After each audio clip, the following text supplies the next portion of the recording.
Mm. Muy buenos días con cada una de ustedes, hermanitas. Eh, Voy a prender por un momentito nomás mi cámara, que es muy débil Pero vamos a empezar en esta mañana. Y gracias, mi hermanita linda, por su oración y que Dios escuche, pues, este mensaje que vamos a dar en esta mañana. Que Dios nos bendiga y nos ayude en todo. Bueno, mis hermanitas lindas, vamos a empezar a leer, pues, y el tema que yo traigo es el trigo y la cizaña. Y la palabra del Señor dice, pues, en Mateo 13:24, y dice así: les refirió otra parábola diciendo, el reino de los cielos es semejante a un hombre que sembró buena semilla en su campo, pero mientras dormían los hombres, vino su enemigo y sembró cizaña entre el trigo y se fue. Y cuando salió la hierba, dio fruto. Entonces apareció también la cizaña. Y vinieron entonces los siervos del padre de familia y le dijeron, Señor, ¿no sembraste buena semilla en el campo? ¿De dónde pues tiene cizaña? Y les dijo, un enemigo ha hecho esto. Y los siervos le dijeron, ¿quieres pues que vayamos y la arranquemos? Y él les dijo, no, no sea que al arrancar la cizaña arranquéis también con ella el trigo. Dejad crecer juntamente lo uno y lo otro hasta la siega. Y el tiempo de la siega yo diré a los segadores, recoged primero la cizaña y atadla en manojos para quemarlo. Pero recoged el trigo es en mi granero. Vemos aquí, pues, el trigo y la cizaña, a qué se refiere, y nos damos cuenta perfectamente de lo que dice la palabra del Señor. Es Jesucristo, pues, es el reino de Dios, la paciencia y el juicio final. En esta parábola Jesús describe a un hombre que sembró buena semilla en su campo, pero mientras todos duermen, un enemigo siembra cizaña entre el trigo, aunque al principio ambos crecen juntos. Pero vemos también que el dueño del campo decide esperar hasta la cosecha para separar el trigo de la cizaña. Este relato pues revela una poderosa verdad espiritual en el mundo. El bien y el mal coinciden, y esto existe, ¿no? Pero llegará, dice, el día en que Dios hará justicia y recompensará a los justos. Este mensaje, pues, por la obra de Dios en medio de la maldad. Y vemos que aquí, en las demás lecciones que nos habla también sobre la paciencia, el discernimiento, la esperanza en la justicia divina, como nos hablaba en Mateo 13, desde el 24, que se narra, se refirió otra parábola diciendo que el reino de los cielos es semejante a un hombre que sembró buena semilla en su campo. Pero la parábola del trigo y la cizaña es una de las enseñanzas de Jesús que nos revela en aspectos profundos sobre el reino de Dios, la realidad del mal en el mundo y el juicio final. La parábola comienza en una escena simple pero poderosa. Un hombre que siembra buena semilla en su campo. Este hombre representa aquí a Jesús mismo, el Hijo del Hombre, quien ha venido a sembrar el mensaje de la salvación y justicia en el campo del mundo. La buena semilla son los hijos del reino. Aquellos que han aceptado el mensaje de Dios y buscan vivir en obediencia a Él. La introducción de la parábola nos plantea una imagen de esperanza y propósito. Jesús, como el sembrador, tiene la intención de llenar el campo del mundo con su verdad y su justicia, simbolizadas por la buena semilla. Sin embargo, en este inicio de que se siembra buena semilla, pero la historia nos llevará a descubrir que el mal también hace su entrada. En este campo del reino de Dios, aunque Dios está sembrando el bien en el mundo, pero existe la presencia del mal. Y ambos en esta parábola reflejan la realidad que enfrentamos hoy en día, en la que el bien y el mal parecen crecer juntos. La parábola del trigo y la cizaña fue contada en un momento en que Jesús enseñaba a una gran multitud y estaban interesados en sus enseñanzas y otros cuestionaban su autoridad. Jesús utiliza parábolas para comunicar verdades profundas sobre el reino de Dios, pero de una manera que requiere una disposición a entender. Jesús enseña esta parábola para revelar el contraste entre el reino de Dios y la obra del enemigo y el maligno en el mundo.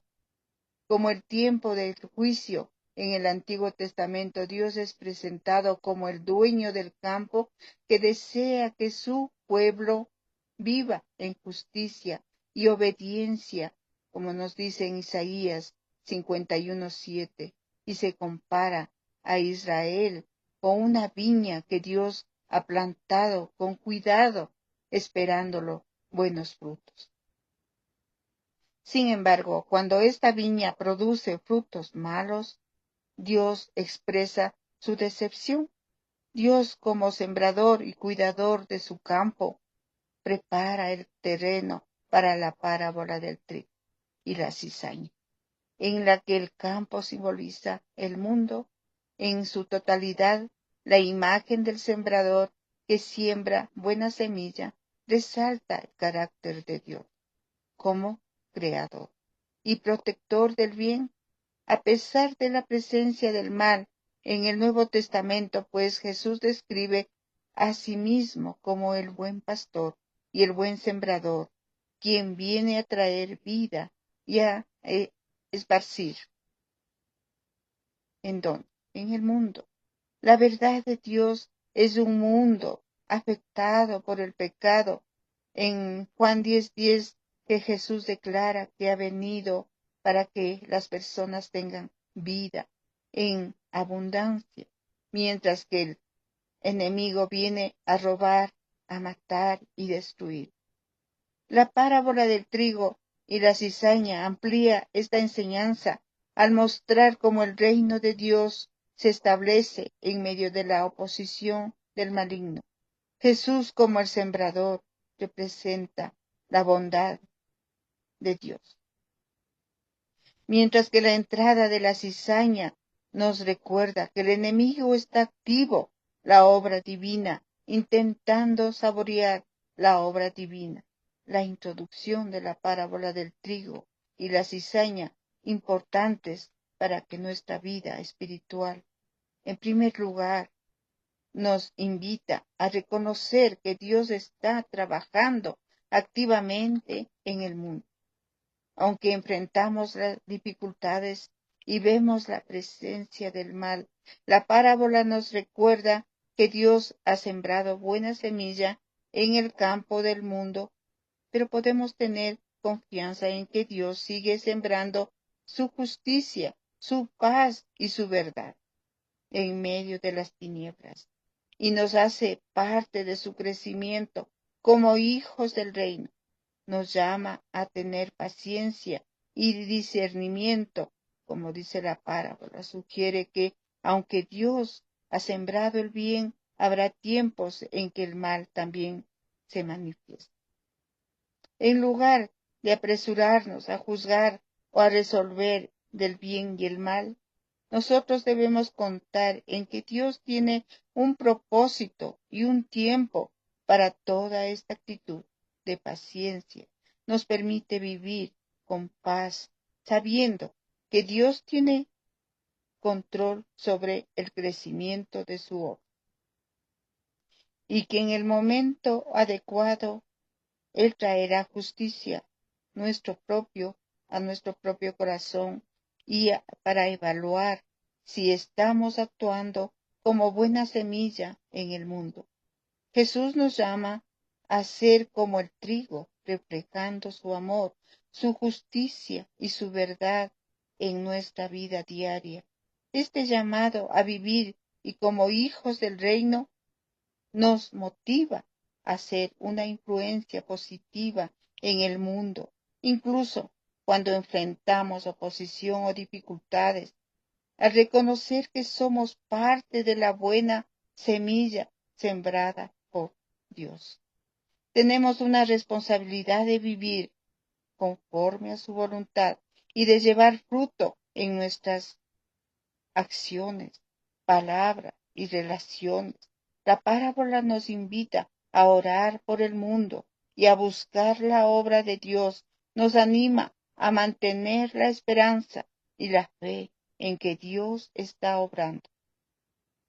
Y sabemos que, como dice en Mateo 13:25, pero mientras dormían los hombres, vino su enemigo y sembró cizaña entre el trigo y se fue. Y un enemigo que entra, el trigo, el campo, en la oscuridad de la noche, siembra cizaña. En su crecimiento es casi idéntica al trigo, pero no produce ningún fruto. Son tan iguales, pero al madurar puede ser venenosa.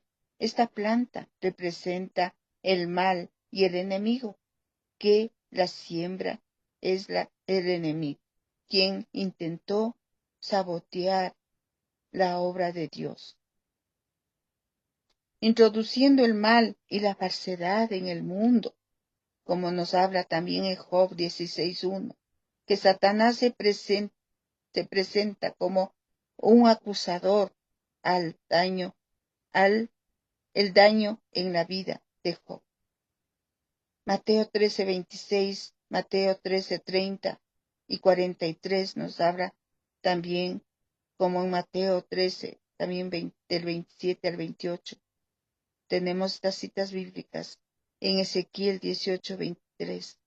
Dios declara que no se complace en la muerte del impío, sino que quiere que todos se arrepientan, como nos habla en Éxodo 34:6. Es Dios lento para la ira y grande en misericordia. Revela que su presencia no es señal de debilidad, sino de amor, que da tiempo a las personas. En segunda de Pedro 3:8, que es paciente para con nosotros, no queriendo que ninguno perezca, sino que todos procedan al arrepentimiento. Mateo 13:30, dejad crecer juntamente lo uno y lo otro, hasta que la siega y el tiempo de la siega. Yo diré a los segadores, recoged primero la cizaña y atadla en manojos para quemarla, pero recoged el trigo en mi granero, y al final del tiempo vendrá la separación, como nos habla en Salmos 86:15. Dios es misericordioso y clemente, lento para la ira y grande en misericordia y verdad. Segunda de Pedro 3:8 y 9. Dios es paciente, no queriendo que ninguno perezca, sino que todos procedan al arrepentimiento. Mateo 13:37 al 39 nos habla. Los que han aceptado el mensaje de salvación y buscan vivir con los principios de Dios, como dice en Job 16:12, se nos muestra que Satanás actúa como un adversario que intenta corromper a los justos de Dios. Efesios 6:1, porque no tenemos lucha contra carne ni sangre, sino contra principados, contra potestades, contra los gobernadores de las tinieblas de este siglo, como hijos de Dios. Vivimos en un mundo influido por el mal, pero nuestra lucha no es contra personas, sino contra fuerzas espirituales. Mateo 13, 40 al 43 y el 43 nos dice, la cizaña se quema en el fuego. Así será en el fin de este siglo. Enviará el Hijo del Hombre a sus ángeles y recogerán de su reino a todos los que sirven de tropiezo y a los que hacen iniquidad, y los echarán en el horno de fuego. Allí será el lloro y el crujir de dientes. Entonces los justos responderán como el sol en el reino de su Padre. Serán juzgados de acuerdo con sus frutos y su relación con Dios. La imagen de los ángeles recogiendo y separando el trigo de la cizaña, como nos habla en Joel 3:13. El profeta describe la cosecha final, diciendo, echad la hoz, porque la mies está ya madura. Venid y descendamos, porque el lagar está lleno. Es cuando Dios hará justicia y juzgará a las naciones, como nos habla en Apocalipsis 14. Dios envía a sus ángeles para recoger la cosecha madura, para lanzar las uvas de la ira de Dios. En conclusión, de la cosecha final también nos desafía a vivir con responsabilidad y arrepentimiento. El conocimiento de que Dios juzgará cada vida nos lleva a examinar nuestros propios corazones y vivir en arrepentimiento, buscando su perdón y su transformación, y permitir que Dios nos purifique, nos haga crecer en su amor, su verdad. Que Dios bendiga, hermanitas. Este ha sido mi tema. Y que a cada una de nosotras, pues el Señor sabe quién somos trigo, quién somos cizaña, y Él está esperando de que nosotros cada día, pues, nos pongamos a los pies del Señor y nos reconciliemos cada vez que nosotros tenemos nuestras ofensas o que nos ofenden. Y sabemos, pues, como dice el Señor, que en las congregaciones en que nos reunimos, no todos somos trigo, ni todos somos cizaña. Y esperemos que el dueño de la mies, el dueño que vendrá un día, mandará, dice, a sus ángeles a que vengan a cegar. Ese día será, dice, el lloro y el crujir de dientes, los que no hemos aceptado, los que no hemos seguido el camino de la verdad, porque muchos pueden decir, yo soy hija, yo soy hijo de Dios, pero en sus actitudes, en las cosas que vamos haciendo, reflejamos de quiénes somos. Entonces, mis hermanitas, nosotras tenemos que ser el reflejo del Señor, y que este trigo, si es que somos el trigo, sigamos creciendo en su voluntad, para que cuando el Señor venga, estemos atentas a su llamado. Muchas personas ya se han ido, muchas familias de nosotros se han ido, y sabemos que ellos siguieron el camino del Señor. Ellos siguieron y el Señor es el juez. El Señor es el que va a tomar juicio sobre cada una de nosotras. Y esperemos de que estemos como trigos, que sigamos creciendo, que no seamos cizaña. Como decía, esta cizaña es también a veces tan igualitas que crecen, son tan idénticas, y que podemos decir, todo es trigo, todo está precioso, todo está hermoso en cómo nos compara el Señor. Todas estamos bellas, hermosas, somos unas hijas preciosas para el Señor, pero sigamos la justicia del Señor, que todo lo que hagamos, todo lo que escuchemos, la palabra del Señor sea pues honrada y glorificada para cada una de nosotras. Y que Dios nos bendiga, hermanitas lindas. Sigamos pues adelante, siendo que el Señor se manifieste y que nos considere que somos hijos, que somos las seguidoras del Señor, que somos sus hijas verdaderas y que somos familias enteras, que podamos ser luz para los demás y que no seamos tampoco tinieblas, y que donde podamos hablar, que el Señor nos dé esta facultad para poder enseñar o para poder decir, hermanitas, Dios quiere que sigamos con corazones contritos y humillados al Señor. Dios los bendiga, mis hermanitas preciosas. Amén.